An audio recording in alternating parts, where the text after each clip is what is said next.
அஸ்ஸலாமு அலைக்கும் வரஹ்மத்துல்லாஹி வபரகாத்து அன்பாத அனைத்து உறவுகளுக்கும் இனிய இரவு வணக்கம். பல அரபிகளுக்கும் கடைசியாக படித்தது இந்த கவர்மெண்ட். காரணம் இதுதான். இதோ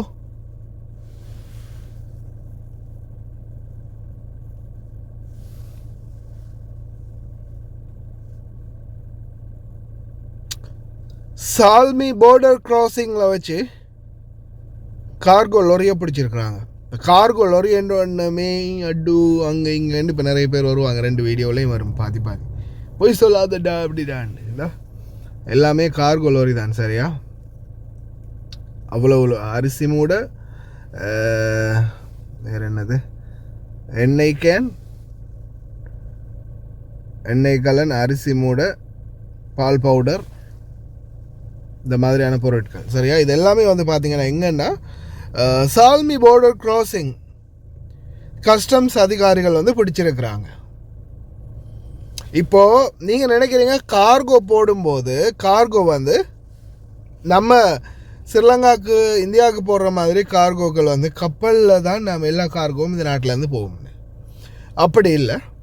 இப்போ லெபனான், சூரியா, சிரியா, ஈராக், சவுதி அரேபியா, இந்த மாதிரி அரபு நாடுகளுக்கு போகக்கூடிய கார்கோ பார்த்திங்கன்னா அது கப்பல்லையோ அல்லது ஃப்ளைட்லேயோ போகிறதில்ல. இந்த கார்கோ ஜஸ்ட் எதில் போகும்னா லாரிகளில் தான் போகும். ஒரு 1 வீக் அப்படி பார்த்திங்கன்னா போய் சேரும் லெபனானுக்கு, சிரியாவுக்கு, அதே மாதிரி இன்னும் சில அரபு நாடுகளுக்கு, அதே போல் இந்த கல்ஃப் நாடுகளுக்குள்ளே இருந்தாலும் சரி, கொரியர் சர்வீஸ், ஏதாவது ஒரு கார்கோ சர்வீஸாக இருந்தாலும் இது எல்லாமே பார்த்திங்கன்னா வாகனம் மூலம்தான் போகும். இந்த மாதிரி வெளிநாட்டுக்கு, அரபு நாட்டுக்கு, ஈஜிப்தாக இருக்கலாம் அல்லது மெயின், அது நான் இப்போ சொன்ன பேர் மெயின் ஈஜிப்த், அடுத்தது லெபனானாக இருக்கலாம், சூரியா இருக்கலாம், துருக்கியா இருக்கலாம், இந்த மாதிரி நாடுகளுக்கு போகக்கூடிய லாரிகளை செக் பண்ணுவாங்க. இப்போ இதுலேயும் பார்த்திங்கன்னா சிலர் இப்போ ஒவ்வொருத்தர்னு அவங்க பெட்டியில் கார்கோ போட்டிருக்கலாம். கார்கோவில் தான் மாட்டி இருக்கிறது. ஆனால் போட்டது பார்த்திங்கன்னா அவங்க எல்லோரும் ஒவ்வொருத்தரும் ஒவ்வொரு பெட்டியில் போட்டிருக்கலாம். ஒவ்வொருத்தரும் அவங்களோட பெட்டியில் இந்த மாதிரி பொருட்களை போட்டிருக்கலாம். ஆனால் ஸ்கேனிங்கில் மொத்தமாக நிறுத்தி ஒவ்வொரு பெட்டியாக உடைச்சு எல்லாத்தையும் தூக்கியிருக்கிறாங்க. அந்த கார்கோ பெட்டிகளை தான் இங்கே வரிசையாக அடுக்கி வைச்சிருக்கிறாங்க. இந்த மாதிரி கார்கோ பெட்டி இப்போ எங்களோட மாமா லெபனானி ஒருத்தர் இருக்கிறாங்க இல்லையா, நான் ஆல்ரெடி உங்களுக்கு ஒரு இன்சிடென்ட் சம்மந்தமாக சொல்லியிருப்பேன். அவங்களும் அவங்க தம்பி அவங்க குடும்பத்துக்கு இந்த புது வருஷம் வாரத்தால், புதிய வருடம் வாரத்தால் கொஞ்சம் வீட்டுக்கு தேவையான சாமான்கள் வாங்கி அனுப்புகிறாங்க. அந்த சாமானு பார்த்திங்கன்னா எங்கேருந்து அனுப்புகிறாங்கன்னா இங்கேருந்து லெபனானுக்கு அனுப்புகிறாங்க. எதில்? அந்த லாரியில் தான் கார்கோ போகும். ஏன்னா இது சம்மந்தமாக நானும் பாபாவும் அன்றைக்கி டிஸ்கஷன் பண்ணிக்கிட்டோம். சரி பாபா, மாமா கார்கோ அனுப்புகிறாங்களே, இந்த கார்கோ எதில் போய் சேருது, எப்படி இந்த கார்கோ அங்கே ரீச் ஆகுது, இந்த கடலில் கப்பலில் போகுமா, எப்படி ஃப்ளைட்டில் அனுப்புகிறாங்களா அப்படின்னு கேட்கும்போது அவர் சொன்னார், ஃப்ளைட்டும் இல்லை கப்பலும் இல்லை, லாரியில் போகும். இங்கேருந்து அப்படியோ ஒரு ரூட்டு சொன்னார்ப்பா, சவுதி அரேபியா, அதுக்கப்புறமா சிரியா, அதுக்கப்புறமா அதுக்கப்புறமா லெபனான் அப்படின்னு ஒரு ரூட்டு சொன்னார். இந்த மாதிரி ரூட்டால் தான் லாரி போகும், ஒரு வாரத்துக்குள்ளே போயிட்டு வந்துடும் அப்படின்னு. அந்த மாதிரி அந்தந்த ரூட்டுகளில் போகிற லாரிகள் கார்கோ ஏற்றி போகுது. நம்ம நாட்டுக்கு தான் நம்ம கப்பலில் கார்கோ போடுறது இல்லை, யாருக்காகன்றது ஃப்ளைட்டில் போடுறது. இங்கேயும் யாருக்காகோ இப்படி போகலாம். ஆனால் மற்றபடி இந்த இதுக்கு போகக்கூடிய கார்கோ பார்த்திங்கன்னா லெபனான். ஓகே, எஸ், இது பார்த்திங்கன்னா இந்த ரூட்டை தான் சொன்னார் பாபா. அதாவது நம்ம இருக்கிற குவைத்தில் இருந்து அப்படியோ சவுதி அரேபியாவுக்கு போய், சரியா, சவுதி அரேபியாவுக்கு போய் சவுதி அரேபியாவிலேருந்து அடுத்ததாக பார்த்திங்கன்னா சவுதி அரேபியாவிலேருந்து உருதனுக்கு போய், உருதனிலேருந்து அதாவது ஜோர்டனுக்கு போய், ஜோர்டன்லேருந்து சிரியாவுக்குள்ளே போய், சிரியாவிலேருந்து லெபனானுக்கு போகும் அப்படின்ற மாதிரி சொன்னார். அப்படியும் போயிருப்பாங்க. அப்படி இல்லையா குவைத்திலேருந்து ஈராக் மூலமாக போய் ஈராக்லேருந்து அப்படியே சிரியா லெபனானும் போகலாம். அப்படி அந்த 2 ரூட் அவர் சொன்னார் எனக்கு. ஜோர்டானில் போய் ஜோர்டான் மூலமாக சிரியாவில் போய் லெபனானுக்கு போவாங்க. சில நேரங்களில் ஈராக் மூலமாக ஈராக் பக்கம் இருந்து அப்படியோ லெபனானை தாண்டி இதுக்குள்ளே இந்த சிரியாவை தாண்டி லெபனானுக்குள்ளே போவாங்க அப்படின்னு. ஏன்னா ஈராக் சவுதி அரேபியா சிரியா இது 3 தான் பெரிய நிலப்பரப்பு. இந்த ஜோர்டான் அடுத்தது லெபனான் இந்த 2 நாடையும் வந்து ஒட்டி இருக்கக்கூடியது. அதுக்கு அடுத்தது பார்த்திங்கன்னா இஸ்ரேல் வருது, ஜெருசலம் வருது. அதுக்கு அப்படியே அங்கிட்டால போனால் என்ன நாடு வருது, ஆர்தல் தையிப் வருது, பாலஸ்தீன் வருது. சரியா? இந்த மாதிரி இப்படி இந்த நாடுகளுக்குள்ளே வந்து வண்டிகள்லேயே போகக்கூடிய வாய்ப்பு இருக்கிறதுனால வண்டிகளில் தான் நிறைய கார்கோ டிரான்ஸ்போர்ட்டேஷன் ஆகுது. இப்போது பிடிச்சிருக்கிறாங்க சால்மி பார்டரில்.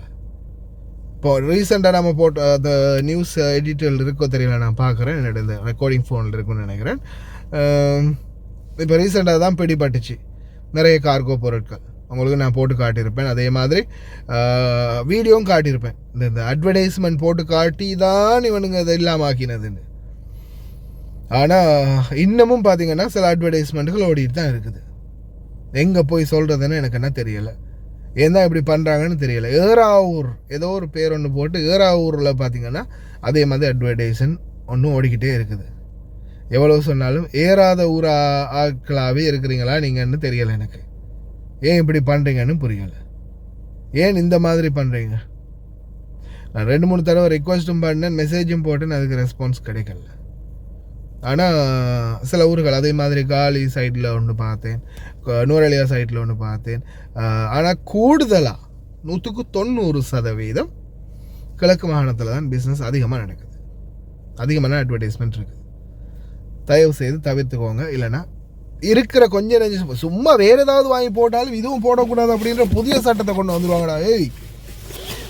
இப்போ நாம் மாவு போடுறோம், உணவு சாமான்கள், சாப்பாடு சாமான்கள் போடும்போது இப்போ அந்த பொருட்களுக்கு வந்து பெருசாக அந்த அளவுக்கு எந்த ஒரு டேக்ஸும் இந்த நாட்டில் இல்லை, எந்த ஒரு தடையும் இல்லை. ஆனால் ஒருவேளை கார்கோக்களை இந்த பலகப்பெட்டி கார்கோவில் நம்ம போடக்கூடிய பொருட்களை என்னைக்காவது ஒரு நாள் ஃபுல்லாக உடைச்சி கஸ்டம்ஸால் ஃபுல்லாக உடைச்சி செக் பண்ணிக்கு நீ பார்த்தாங்கன்னா பார்க்கும்போது இதனடா இங்கே இருக்கிற எல்லா பொருட்களையும் உணவுப் பொருட்கள் எல்லாம் அள்ளி ஏற்றுறானுங்க இவனுங்க. இது நம்ம நாட்டுக்கு நம்ம நாட்டு மக்களுக்கு வியாபாரத்துக்குன்னு கொண்டு வந்தால் இதே என்னடா இவனுங்க பிஸ்னஸாக பண்ணிகிட்டு இருக்கிறானுங்க, இங்கேருந்து எல்லாத்தையும் அவங்க நாட்டுக்கு ஏற்றிக்கிட்டு இருக்கிறானுங்க அப்படின்ற மாதிரி ஒரு சிச்சுவேஷன் மட்டும் உருவாக்கிச்சு, ஒரு இல்யூஷன் உருவாக்கிச்சின்னு வைங்க. அதுக்கு பிறகு தெரியும்.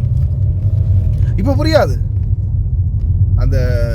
அந்த மாதிரி ஒரு சிச்சுவேஷன் உருவாகும் போது அவன் அன்னைக்கு கிடந்து இரவு பகலா விடிய கிடந்து கத்தினானேடா, கேட்கலையேடா நாம அப்படின்னு தோணும். ஆனால் அதில் பாதிக்கப்பட போகிறது அப்பாவி சாதாரண தொழிலாளர்கள் தான். ஏன்னா இந்த பிஸ்னஸ் மான்ஸ்டர்கள், பிஸ்னஸ் மேக்னெட்டுகள்லாம் அவனுங்களோட போட்டு பிஸ்னஸை பண்ணி செட்டில் ஆகிட்டானுங்க, எல்லாம் பண்ணிட்டானுங்க, பண்ணி முடிஞ்சிருச்சு. கடையே போட்டு பிஸ்னஸ் பண்ணுறானுங்க இப்போ நாட்டில். ஆனால் கடைசியில் அவனுங்க செட்டில் ஆகிட்டானுங்க, பாதிக்கப்பட போகிறது நம்ம. இதுதான் நிலைமை. சரி, குளிர் ரொம்ப அதிகமாக இருக்குது, கவனமாக இருங்க. வெளியில் போகிறவங்க சாக்ஸ் மறக்காமல், ஷூ, ஜக்கெட் முடிஞ்சால் இது ஒன்று வாங்கி போட்டுக்கோங்க, தலைக்கு தொப்பி போட்டுக்கோங்க, ரொம்ப கவனம். ஜென்ஸாக இருந்தாலும் சரி, லேடிஸாக இருந்தாலும் சரி, அந்த மங்கி கேப் கொண்டு வாங்கி போட்டுக்கோங்க வெளியில் போகும்போது, ரொம்ப கவனமாக இருங்க. சரி, இன்னொரு நல்ல வீடியோவில் சந்திக்கலாம். கார்கோ போடுறவங்க கவனம், அது தவிர்த்துக்கோங்க, போடவே வேணாம். என்னை பொறுத்த வரையில் போட வேணாம், அவ்வளவுதான். அதுக்கு பிறகு உங்கள் இஷ்டம்.